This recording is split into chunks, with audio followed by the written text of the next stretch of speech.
Ukraine पर रूसी बारूद कहर बरपा रहा है। रूस के हमलों से यूक्रेन दहल रहा है। हर गुजरता दिन यूक्रेन पर भारी पड़ रहा है। हर अपडेट के साथ ज़ेलेंस्की का हौसला टूट रहा है। रूस के भीषण हमले से यूक्रेन की धरती खौलता बारूदी ज्वालामुखी बनती जा रही है। जिस शहर में देखिए बारूदी आतिशबाजी दिख रही है। 1 जुलाई की सुबह यूक्रेन की न्यूक्लियर सिटी जापोरिजिया एक बार फिर ड्रोन स्ट्राइक से दहल गई। जापोरिजिया में 4 राउंड से हमले हुए। रूस का मकसद जल्द से जल्द निर्णायक बढ़त बनाना है। ज्यादा से ज्यादा जमीन पर रूस का झंडा फहराना है। हालांकि युद्ध के सबसे भयानक मोड़ पर पहुंचने के साथ प्रेसिडेंट पुतिन ने अजीब बयान दे दिया है। पुतिन ने अमेरिका के राष्ट्रपति डोनाल्ड ट्रंप की जमकर तारीफ की है। पुतिन ने ट्रंप के साथ आर्थिक सहयोग की संभावना को लेकर जल्द मुलाकात का भी ऐलान किया है। पुतिन ने ये तक कहा है कि ट्रंप वास्तव में युद्ध रुकवाने को लेकर सीरियस है। जब पुतिन और ट्रंप युद्ध रोकने के लिए तैयार हैं, तो कौन है जिसने रूस यूक्रेन को युद्ध की आग में झोंक रखा है? जब दोनों सुपर पावर वॉर डील करना चाहते हैं, तो कौन इनके बीच में दरार पैदा कर रहा है? किसने पुतिन को फिर से एटम बम से धमकाने के लिए मजबूर कर दिया? क्यों न्यूक्लियर युद्ध का माहौल बन गया? पुतिन ने ट्रंप की तारीफ की है। पुतिन ने कहा कि ट्रंप साहसी है, बहादुर लीडर है, वो पीस मेकर है, इसलिए वो ट्रंप से युद्ध समझौते के लिए रेडी है। क्या ये पुतिन का माइंड गेम है? क्या ट्रंप पुतिन की चाल समझ गए? क्योंकि ट्रंप ने पुतिन के खिलाफ जमकर बयानबाजी शुरू कर दी है। उन्होंने पुतिन की फोन कॉल के बाद जो बयान दिया वो भी बेहद हैरान कर देने वाला है। जाहिर है दोनों लीडर की सुई एक जगह अटकी हुई है। पुतिन ने अब तक ट्रंप के दिए सभी ऑफर ठुकरा दिए हैं। पुतिन ने यूक्रेन को हराने तक युद्ध जारी रखने की धमकी दे रखी है, जबकि ट्रंप चाहते हैं कि युद्ध जल्द से जल्द खत्म हो। लेकिन दोनों लीडर जो चाहते हैं वो हो नहीं रहा। हालांकि वॉर जोन में पुतिन के सारे दांव सही बैठ रहे हैं। रूस ज्यादा आक्रामक हो गया है। रूस को नतीजे भी मिलने लगे हैं। रूस ने यूक्रेन के सूमी को जीतने के लिए 50,000 से ज्यादा रूसी सेना के स्पेशल जवान मोर्चे पर भेजे हैं। पुतिन की आर्मी सूमी से सिर्फ 12 किलोमीटर दूर है, यानी अगले कुछ दिनों में सूमी सबसे भीषण युद्ध का गवाह बन सकता है। 29 जून से कुर्स्क में भीषण लड़ाई शुरू हो गई है, जहां अभी भी यूक्रेन का कुछ इलाके पर कब्जा है। लुहांस में रूसी सैनिकों ने बोरोवा, कुपियानस्क और लाइमन की तरफ बढ़ना जारी रखा है। रूस ने लुहांस्क में जीत का दावा किया है। दावा अगर सही साबित हुआ तो लुहांस्क 3 साल से चल रहे युद्ध में पूरी तरह रूस के कब्जे वाला पहला इलाका हो जाएगा। वहीं डोनेट्स्क में रूसी सेना चासेव यार की तरफ से तेजी बढ़ रही है। जापोरिजिया में रूस का आक्रामक सैन्य अभियान जोर पकड़ रहा है। खेरसोन में ना तो यूक्रेन रूस के बीच जमीनी लड़ाई तेज हो गई है। रूस ने जंग में फाइटर जेट और ड्रोन से मिसाइलों की बेहिसाब मार शुरू कर दी है। पुतिन ने यूक्रेन रूस बॉर्डर पर बफर जोन बनाने का मिशन ऑन रखा है। रूस कुर्स्क से यूक्रेन को उखाड़ फेंकने पर सबसे ज्यादा जोर दे रहा है। यूक्रेन के टॉप कमांडर ने दावा किया है कि रूस की रणनीति यूक्रेन की सेना को थका कर युद्ध जीतने की है, जिसकी काट के तौर पर अब यूक्रेन ने अपनी खुफिया एजेंसी GUR की विशेष कमांडो यूनिट्स को युद्ध में भेजा है। GUR chief lieutenant general Kyrylo Budanov के मुताबिक युद्ध में 104वीं एयरबॉर्न डिवीजन, 40वीं नौसैनिक ब्रिगेड, 13वीं एयरबॉर्न ब्रिगेड और 125वीं मरीन ब्रिगेड शामिल है। इस बीच ज़ेलेंस्की ने भी अब आर पार की लड़ाई के सिग्नल दिए हैं। ज़ेलेंस्की ने बारूदी सुरंग समझौते से यूक्रेन को अलग कर लिया है। ज़ेलेंस्की ने एंटी लैंडमाइन ओटावा कन्वेंशन से बाहर निकलने का ऐलान कर दिया है। 29 जून 2025 को इसका फैसला किया गया था।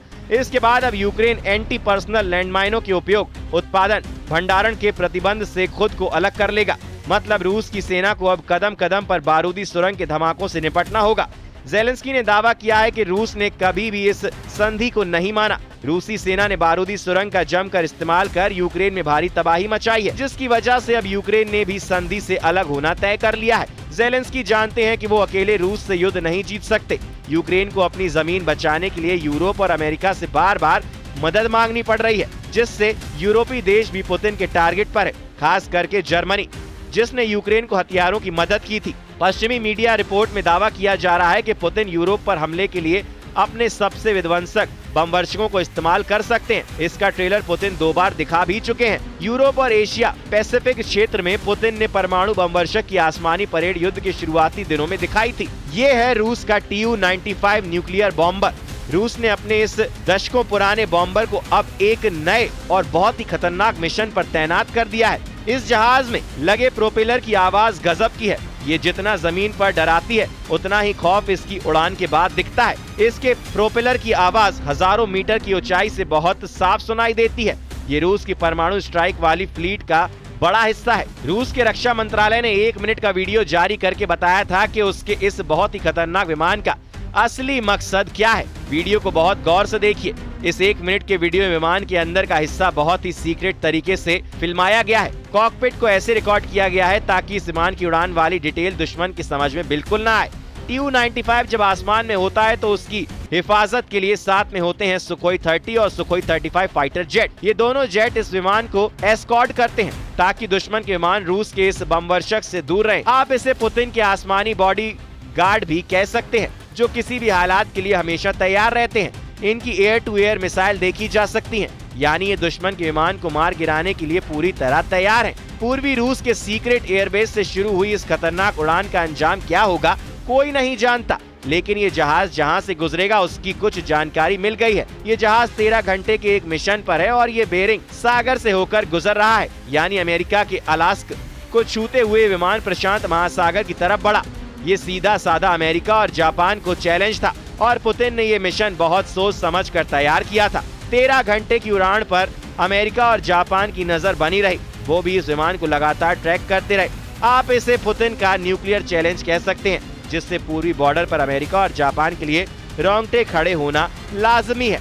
इसके बाद बारी आई रिफ्यूलिंग की, क्योंकि टेक ऑफ के बाद लंबी दूरी के मिशन के लिए विमान को और ज्यादा ईंधन की जरूरत होती है, इसलिए टंकी को टॉप अप करने के लिए आगे पहुंच जाता है और रूस का टैंक विमान IL-78 और फिर उसमें से निकला पाइप Tu-95 के रिफ्यूलिंग पॉड से जुड़ जाता है और शुरू हो जाती है आसमान में ही रिफ्यूलिंग।